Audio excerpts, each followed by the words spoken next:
actually have you a gift as well. Don't want to get you too excited. Yeah, me Asda bag. Like Louis, I got you a white Monster because you're a caffeine addict.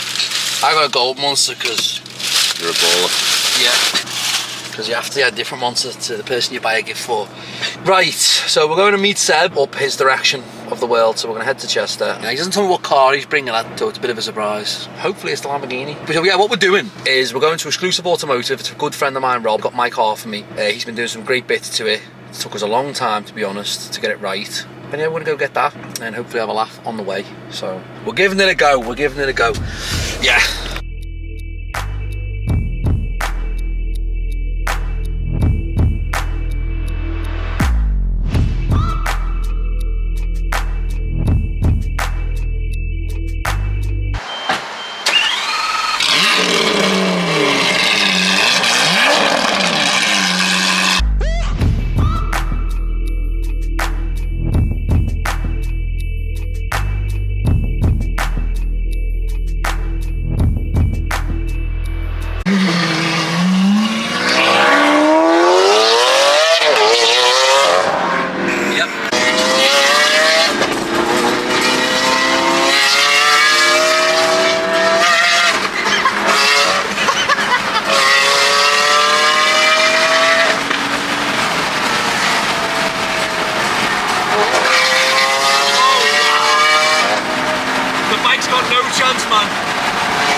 If you're watching that then, that's not Seb being massively antisocial. Seb's a very skilled race driver, races competitively.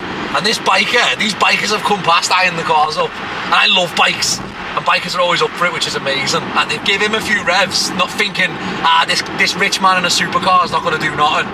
And Seb, hopefully it's on the video, I just roasted him. And he'll probably have enjoyed that, so shout out to them bikers if they had a laugh like, but as the video shows, Seb has just melted them. Seb just brought the Lamborghini back in because we've had a bit of fun. We're going to go now to see Rob. You'll be drinking that, aren't you? Yeah. So, if you're ever on the road, because obviously this video, although you won't see all of it, we're probably going to have driven 4 or 5 hours today. So if you're ever on the road, a lot of people I deal with clients-wise are, and they go, how am I meant to eat? What am I meant to do? Well, this is what I'm doing. I like to take my body quite seriously. I'm always drinking. Turn sharp right after 5. I'm always drinking these protein drinks, these shakes. I know they're not ideal, I know they're not amazing, but this is the problem people's thinking. People either want amazing or they want nothing. Whereas I'm quite happy with it in the middle. In an ideal world, will I drink these? No, of course not. But, you know, we're not in an ideal world. We have to make compromise. So when I'm travelling, you'll always catch me. I'm eating Bernard Matthews' chicken, I'm drinking these. I'm always doing things that are like hacks, but the reason a lot of people don't do these hacks is because they think, oh, well, that's not, like, perfect, so I'm just not going to do anything at all, you know. Instead of having a protein chicken, I'd rather have a Mackey's burger. Don't think like that, guys, you know. I've always said 70%, 100% of the time always beats 100%, 70% of the time. So we were just talking about diets and stuff like that today. Now, today it's 12:15 now, and obviously I'm going to be driving 5-6 hours today, so I thought, how's my diet going to look? Well, I'm £240. This morning, I got up, I just had 200 gram of chicken, a packet of Uncle Ben's rice, which I'm notoriously known for, 50 gram of proteins covered there. Now, you've seen the fuel drinks I drink, I've had 2 of them, that's another 50. So I've had 100 gram of protein by 12:15. My rule of thumb is by midday, depending on what time you get up, some people are up earlier, some people are up later, but around midday you want to be at least halfway through your protein intake. And I'm near about there, yeah. The only meal I have to figure out today, because we're out till, I'm probably home about 5-6, is in the next 6 hours I need to figure out one more meal, which has got 50 gram of protein in it, and I'll be well ahead. So it's not that hard to do, guys. You know what you got to do? Get cool with being hungry. And I don't mind being hungry. I feel like I'm sharper, I perform better. Bonus is, I can save all my calories for later on, and if you're wondering if I do that, yes I do. Film him harassing me. I'm sending this to the police. Oh, here are the police actually. Shit. Well, 108 miles and we've got 95 to go. But I think if we let the MPG come back up. We'll leave 30, 40 miles. I'll just follow you. Okay. Yeah. Sweet, mate. Yeah, sorry, Rob, if you're watching this. I am trying to give you as many miles as I can on this car. But the car's a disaster, mate. It just eats fuel. There's nothing I can do. I'm doing my best. I reckon if we drive it properly, we'll leave you 40 miles. I tried cleaning it for him as well. I said Rob a text today. You should never, this is a rule, guys. You should never give a man's car back dirtier than when you took it. That's a life rule. And I'm giving him it back dirtier than I took it, so I'm a scumbag. But he knows. I tried to clean it. It's the rain. It's the rain. We're just getting on the road. Get him moving. Seb wants to follow me, so I'll get in front of him. I know. Traffic over there. Just look at that loop. It's all red in here, man. Look at the M56. Completely shut.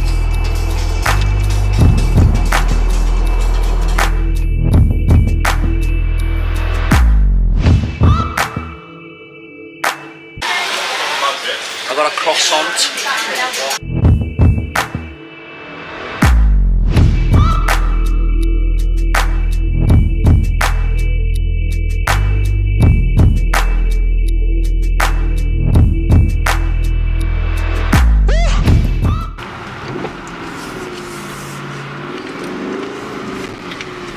Wow, where's the fuel at, man?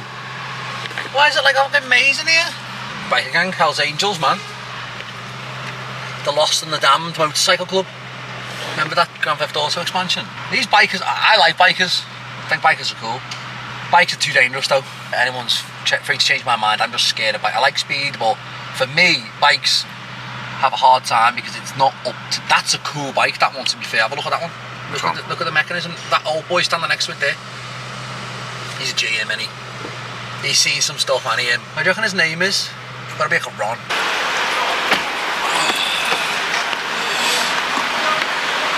I want to check their bikes out, to be fair.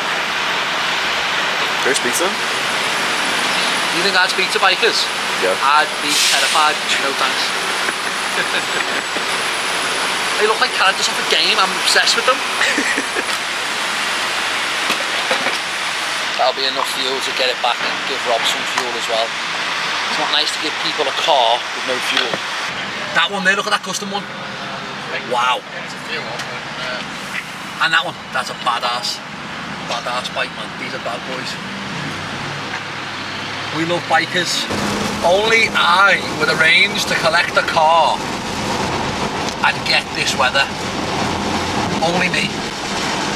Now Seb was very smart and he put his Lamborghini away because he knew the weather wasn't going to be good. This is what we get, so I'm not telling you what we're picking up yet, but when we get it you'll see. And if you know anything about cars, rear wheel drive, big power, front engine, rain, not good. Never mind the trolley with the rockets on it. Because that's what it is. I think he might be down here.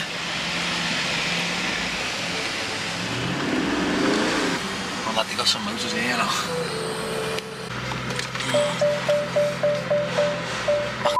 Imagine it. Looks heavy. Can you see it?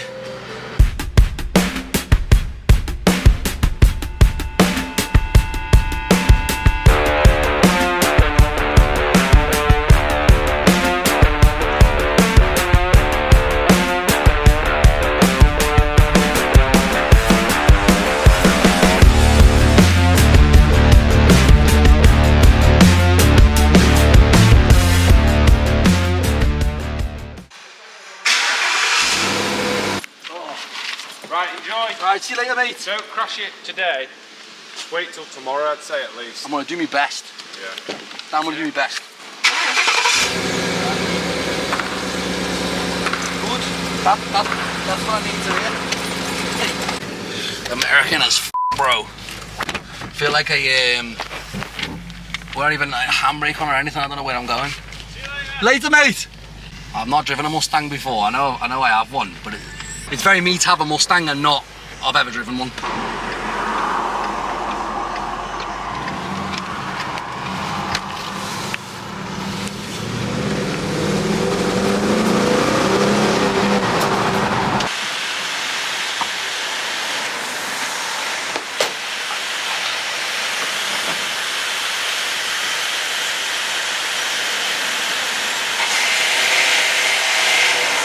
This gets old fast.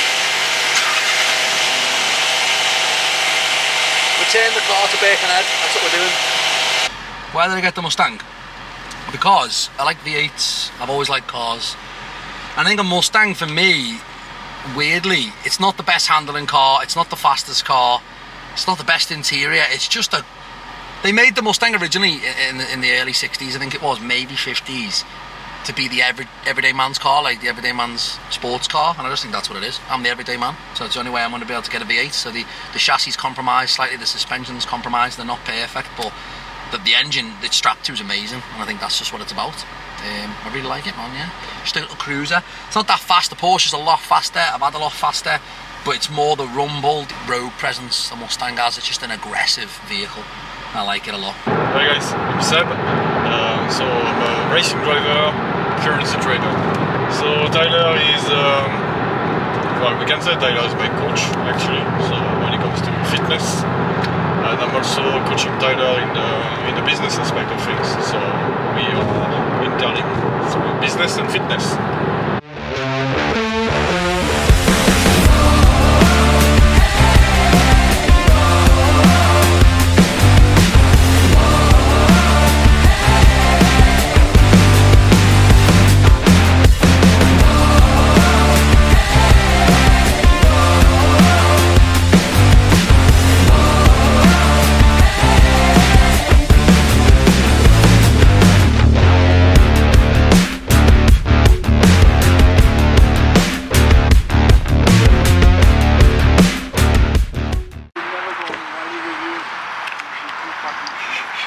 I lost you, so I was like, It's just a sense of thing. it's a weird car to drive, you know. I know. Weird car, but fine. Oh, it looks savage.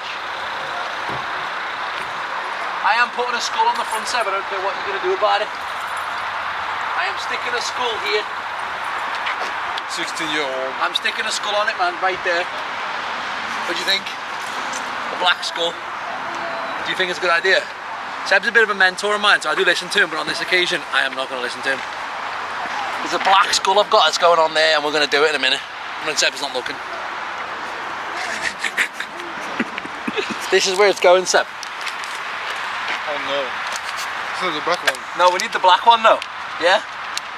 Oh no, no, no. No. Man, it has character. No. I put a skull on everything. I'm gonna put the black one on. Yeah, that works. I can't put a Shelby badge on it. Let's have a look. So,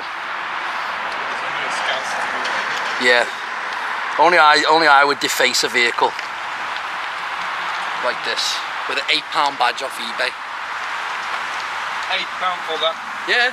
Did you not pay £8 for that? Rip off. Rip off. £1, not even £1. I'm not gonna comment. I'm not gonna comment, Seb. That's how you stay rich, guys. Don't pay £8 for a badge. You want discount on this?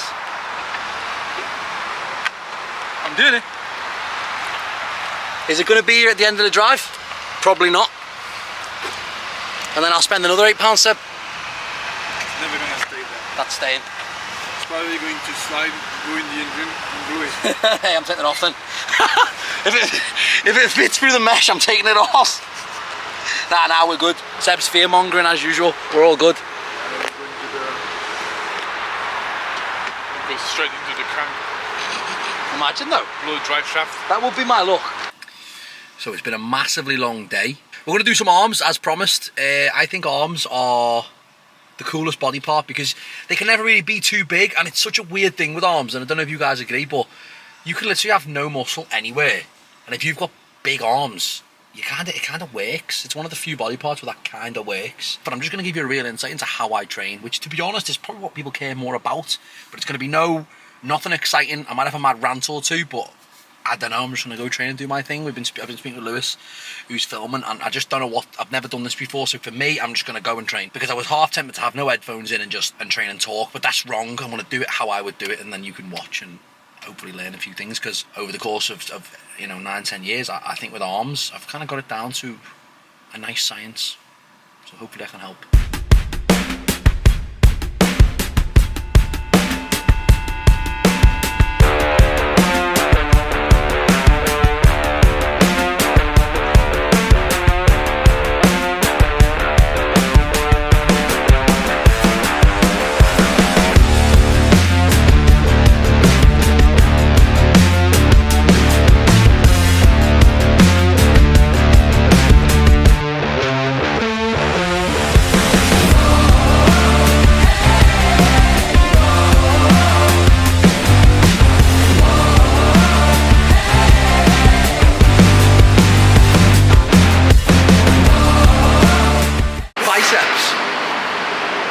They're the same as every other muscle group, so treat them accordingly. People mess about on biceps, they've got it light, squeeze and pump. Attack them hard. I'm going up to 25s now. Obviously I know my loads, but I know my weights and what I use. You might not, but that's my target today. They're going to get attacked. 4 sets of 8 ideally. Obviously there'll be more information about this workout written. I'll make sure it's written on. But I always start any workouts I do with the biggest, most important moves. This is the stand-up bicep curl, the biggest, most important move for me for biceps. So we treat it accordingly.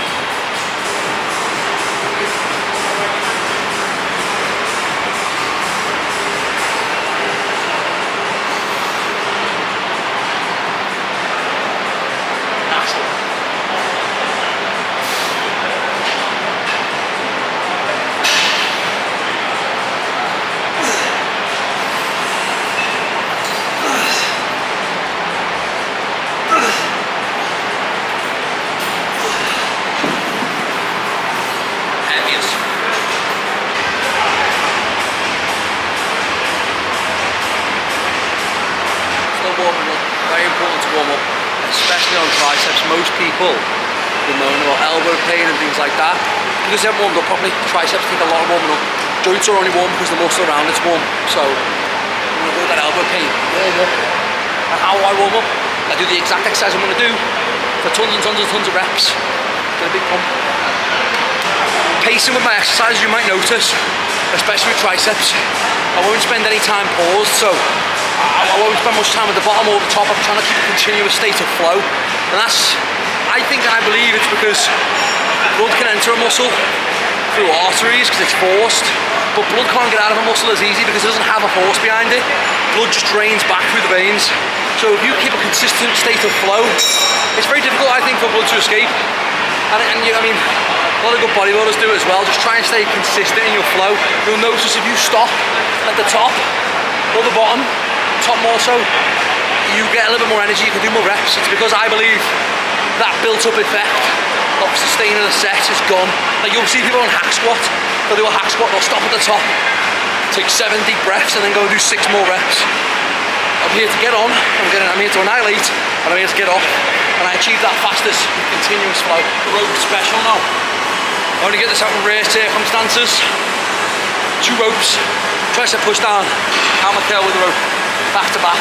I like superset arms sometimes because at the end of the day, they're independent muscles, they don't really require each other for strength. It takes a little bit more cardio, if you'd even call it that. If you find training arms get you out of breath too much, you can do some cardio. Supersetting them, I'm gonna go first set 8 of each, second 10, third 12, last set just to fall off earlier. Almost back to back, because the thing is with my training, I forget people don't know this, I take the scale of intensity down as we get through the session. So the first exercise is always huge, big exercise, it's important to have a lot of weight, it's important to talk about progress, and the rest is always big. As the session gets through, I start to reduce the rest periods and focus more on just intensity. And that's because, in my opinion, once you've spent that first initial blast of strength on that particular exercise group, I don't really see much point in chasing strength again. I've done that, I've achieved that, I've ticked that box, I'm moving on.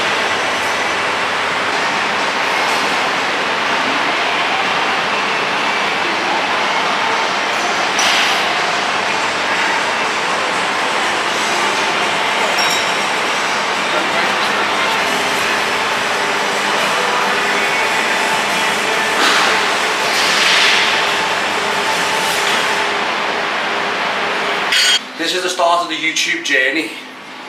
I know I'm not natural technically, but 1 mil testosterone, which is 200 mg a week, 1 mil mass strong, 200 meg a week. It's all I'm on with you, believe it or not, I don't care. I'll be starting me cycle for this YouTube series, so you'll see. I'm gonna double this in like a week or so. But have a look in the mirror, man, see what we look like in there. Should look pumped arms, so it's technically cheating. But I like the look I'm trying to bring. I'm trying to bring like a muscular up top, you know, beast mode with the tight waist, which we won't be revealing today. But yeah.